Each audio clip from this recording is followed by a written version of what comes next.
Good morning, everyone out there in YouTube that likes to watch my videos. Thank you for joining me for another video discussion. I'm going to try to keep it short and sweet because obviously you can tell that I'm inside my car, uh, which is probably going to be a temporary solution for right now. Um, until I can figure out a way to set up some kind of a studio. But today we're going to talk about something interesting. Um, Maybe a little controversial depending upon your view, but I'm old school and I grew up in an era where we didn't have subscriptions like what we do now. And everything seems to be going the route of subscriptions. And of course, it makes a ton of sense, because I mean, everybody wants to get in on the piece of the pie that Netflix started. I mean, Netflix brought in streaming services, brought in all these movies, all these original TV shows, brought in all this content that now everybody wants to get their hands on. Everybody wants to do the same thing. So yeah, and now we have Hulu and Disney and all that stuff. So it's like, why would you go to Netflix and wait for it when you can get Disney Plus and get a piece of that pie? Um, it's almost like back in the old days, when Nintendo used to have the Silla quality, and so they would get like an additional 25% cut just for that approval. So basically, Nintendo is getting more than 50% of the profits for a game that they didn't even publish. When it would be easier to just go around that, and just say, yeah, we're just gonna come up with our own service then. Which is the reason why I think that we're seeing a lot of these subscriptions come up. We have the new PlayStation Plus that's about to come out next month, which I do plan to review, give my thoughts on it. Although I kind of have a little bit of my thoughts that's going to kind of bleed into this video, I feel. And we have Nintendo doing it sort of with the expansion pack and their NSO, and we've seen Microsoft do it for years, of course, with Game Pass, and we've have all these other subscription services that are coming out, Paramount Plus, et cetera, et cetera. It makes a ton of sense. Cable TVs are basically gone, and the old days of, I think, physical games are going to slowly go away. I wish that they wouldn't, because I have a worry, especially because we've seen it recently with like PlayStation and some of their games going back to like 1900, basically saying you can't play these games anymore. That the servers can go down, you can lose access to everything. But how are subscription services affecting us? I guess is the question that I want to ask. And you're welcome to put your thoughts in the comments down below as far as how you feel these subscription services are affecting us. And I kind of feel like they're a good thing, and they're kind of a bad thing. So I'm going to kind of go back and forth with my points here. I'm sorry I don't have any bullet points. I don't have a document to read off of. All this is coming off the top of my head, so you'll forgive me if I seem kind of everywhere with this video. But I feel like it's a good thing. Especially because now, especially if we focus more on backwards compatibility. Like we have Game Pass that has Xbox original games, it has Xbox 360, and of course Xbox One games.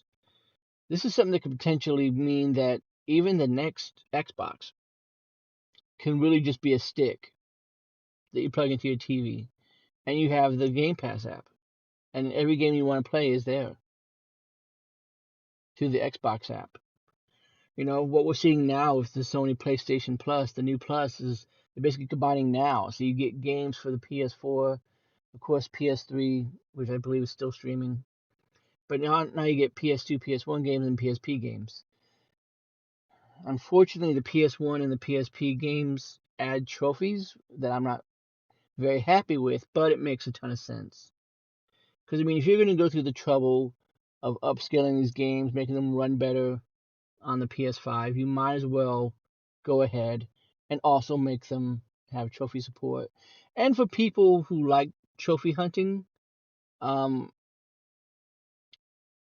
it makes sense.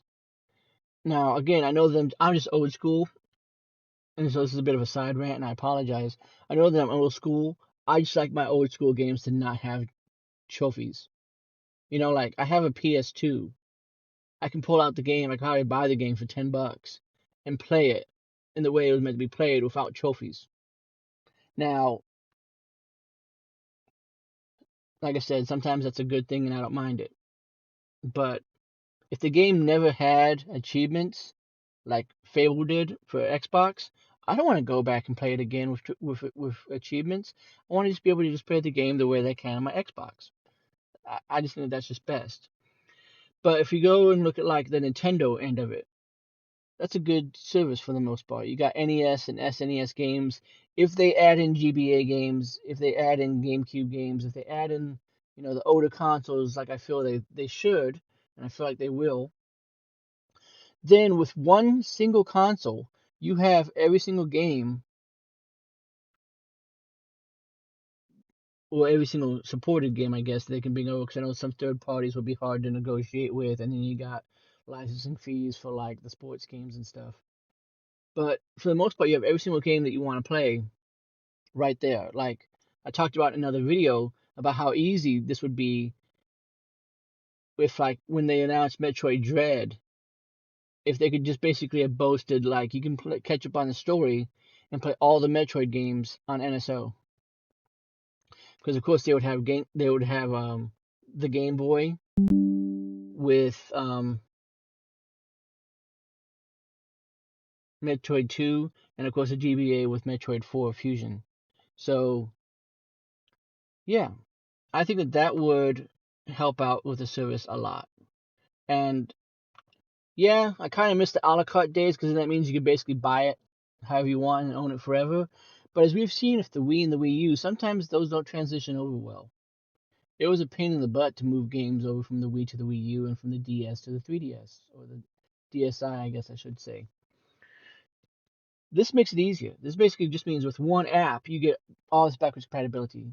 With one app, like with Netflix, you get all the support. You can take it with you anywhere. You got a stick, you got a smart TV. This one app is all you need.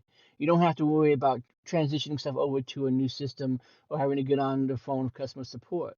So in some ways, subscription services are better.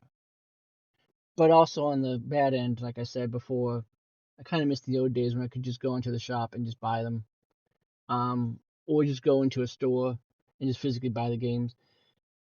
I still do that just because it's easier. It's easier to own a cartridge. It's easier to own a disc and pop it in. But with some games now, basically only having just like a gigabyte on there, just enough to show that you own the game, and the rest of it's downloaded from the store, do I really own it? Um, so yeah, I just wanted to point that out real quick. Wanted to get you guys' opinion. The battery's getting low on this computer, so I had to cut it short, unfortunately. But let me know what you think about subscription services. Do you think that there are just too many out there and that they're ruining gaming, and they're also, ruining the way that we watch films and movies? Or are you kind of coming around more like I am to this whole digital movement and just kind of realizing that it's nice to have everything in one location? Like my PS5 has all my media. It has all the apps that I watch stuff on, and it has the games that I play.